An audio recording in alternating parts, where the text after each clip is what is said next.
তিন জায়গায় প্রয়োজনে মিথ্যা বলা যায়।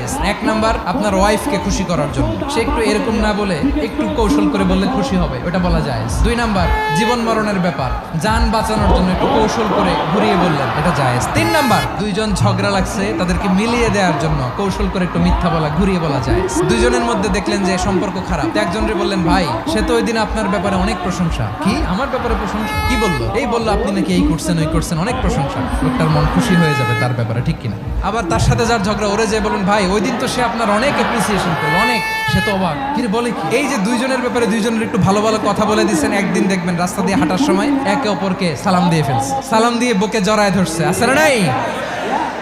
আবার মিলমিশ হয়ে গেছে। কিন্তু আমাদের স্বভাব হইলো, দুই প্রতিবেশী যদি একসাথে বসে একসাথে হাঁটে, দূর থেকে দেখলে আমাদের জলে, আছে না নাই?